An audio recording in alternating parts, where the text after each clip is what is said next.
Hello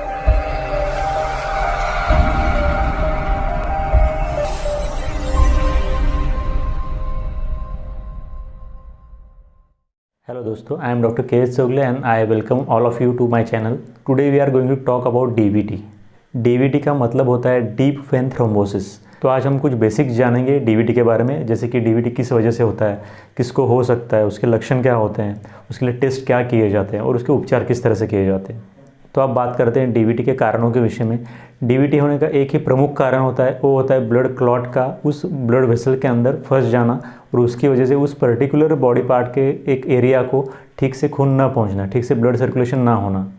लेकिन उस blood clot को बनने के लिए बहुत से कारण हो सकते हैं। DVT की कंप्लेंट मोस्टली पेशेंट्स के लेग्स में, मतलब कि पैरों में देखी जाती है। तो आप बात करते हैं लक्षणों के बारे में, जो कि लक्षण दिखाई देते हैं DVT के पेशेंट में। तो इसमें सबसे पहला जो सिम्टम होता है, जो भी सबसे पहला लक्षण होता है, वो होता है इस पेशेंट को दर्द होना। पेशेंट को अपने पैरों में बहुत ज़्यादा दर्द होने लगता है। इसके साथ साथ जो दूसरा लक्षण होता है वो होता है स्वेलिंग, मतलब सूजन आना। पेशेंट को पैर के ऊपर सूजन आने लगती है।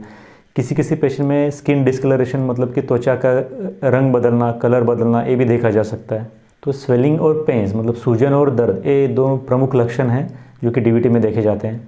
तो आप बात करते हैं रिस्क फैक्टर्स के बारे में, मतलब किन लोगों को या फिर किन व्यक्तियों को DVT होने के ज़्यादा चांसेस है इसके विषय में।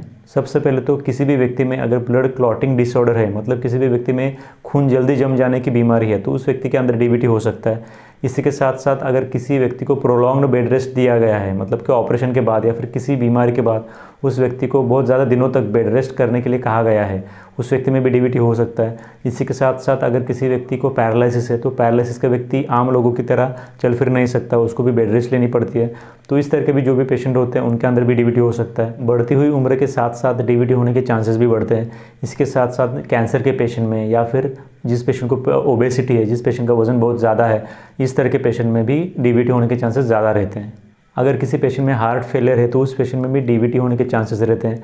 इसी के साथ साथ अगर फीमेल पेशेंट्स की बात करें तो प्रेगनेंसी के अंदर भी DVT हो सकती है। इसी के साथ साथ अगर कोई फीमेल बर्थ कंट्रोल पिल्स ले रही है या फिर हार्मोन रिप्लेसमेंट थेरेपी पे अगर कोई फीमेल पेशेंट है, तो उस पेशेंट में भी DVT होने के चांसेस बहुत ज़्यादा होते हैं। तो आप बात करते हैं DVT के कॉम्प्लिकेशन के विषय में। DVT की वजह से और कौन सी बीमारी या फिर और कौन सी तकलीफ उस पेशेंट को हो सकती है, इसके विषय में बात करेंगे। तो इसके अंदर उस व्यक्ति को DVT की वजह से पल्मोनरी एम्बोलिज्म भी हो सकता है। पल्मोनरी एम्बोलिज्म का मतलब होता है जो भी ब्लड वेसल्स हार्ट से लंग्स को या फिर लंग्स से हार्ट को ब्लड कैरी कर रही है, उन ब्लड वेसल्स के अंदर ब्लड क्लॉट होके ठीक से ब्लड सप्लाई या फिर ब्लड सर्कुलेशन ना होना। तो आप बात करते हैं टेस्ट के बारे में, जो कि टेस्ट किए जाते हैं DVT को डायग्नोस करने के लिए। इसके अंदर सबसे पहला जो टेस्ट होता है वो होता है अल्ट्रासोनोग्राफी। जो भी पेशेंट का अफेक्ट हुआ पैर है, उस पेशेंट की उस पर्टिकुलर एरिया की सोनोग्राफी की जाती है। इसके बाद अगर कुछ ज़रूरत पड़े या फिर कुछ प्रॉब्लम लगे तो उसके बाद उस पेशेंट का MRI स्कैन भी कर सकते हैं। इसी के साथ उस पेशेंट की वेनोग्राफी भी की जाती है। वेनोग्राफी करने के बाद कौन सी ब्लड वेसल कौन सी जगह पे और कितनी मात्रा में अफेक्टेड है या फिर ब्लॉक है, तो वो वेनोग्राफी की वजह से पता चल जाता है। इसी के साथ कुछ ब्लड टेस्ट भी होते हैं, जैसे कि डाई डायमर टेस्ट है। तो इस तरह के कुछ ब्लड टेस्ट भी किए जाते हैं। पेशेंट का कोलेस्ट्रॉल लेवल या फिर लिपिड प्रोफाइल भी चेक किया जाता है। तो अब बात करते हैं DVT के ट्रीटमेंट के विषय में। सबसे पहले तो उस व्यक्ति को ब्लड थिनर्स दिए जाते हैं, मतलब कि खून को पतला करने वाली दवाई। जो भी क्लॉट उस ब्लड वेसल के अंदर बना हुआ होता है, उस क्लॉट को डिसॉल्व करने के लिए और उस एरिया का ब्लड सर्कुलेशन प्रॉपर करने के लिए उस व्यक्ति को खून को पतला करने वाली दवाई दी जाती है, जिसको कि ब्लड थिनर्स भी कहते हैं। इसके बाद उस व्यक्ति को थ्रोम्बोलाइसिस की मेडिसिन दी जाती है, जिसकी वजह से कि वो क्लॉट डिसॉल्व होकर उस एरिया का ब्लड सर्कुलेशन प्रॉपर पहले जैसा हो सके। इसके बाद जो ट्रीटमेंट की जाती है वो फिल्टर्स को यूज़ करके ट्रीटमेंट की जाती है। इसके अंदर जो बॉडी में लार्ज ब्लड वेसल्स होते हैं, जैसे कि एब्डोमिनल ब्लड वेसल्स, तो इन ब्लड वेसल्स के थ्रू फिल्टर्स पास किए जाते हैं। इसके द्वारा भी DVT की ट्रीटमेंट की जा सकती है।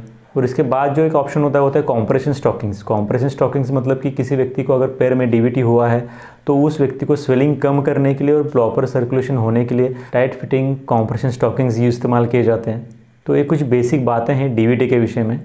हमारे किसी भी वीडियो में हम किसी भी डिसीज़ के बारे में या फिर उसके पर्टिकुलर मेडिसिन या फिर पर्टिकुलर कंडीशन के बारे में बहुत ज़्यादा डीप में नहीं बताते, क्योंकि ये जो वीडियोस बनाए जाते हैं एक खास करके पेशेंट्स को अंडरस्टैंडिंग हो मेडिकल कंडीशन की, इसके लिए बनाए जाते हैं। जो व्यक्ति मेडिकल फील्ड में है या फिर मेडिकल फील्ड से रिलेटेड है, उन व्यक्तियों को डीप नॉलेज की ज़रूरत होती है। लेकिन सामान्य पेशेंट को किसी भी बीमारी की अगर बेसिक भी जानकारी मिल जाए तो वो व्यक्ति अपने आप को उस बीमारी से दूर रखने का प्रयास कर सकता है। तो आज हमने बात की डीवीटी के कुछ बेसिक्स के विषय में।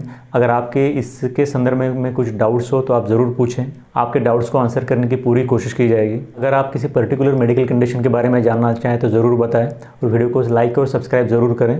इस वीडियो को अंत तक देखने के लिए आप सभी का धन्यवाद।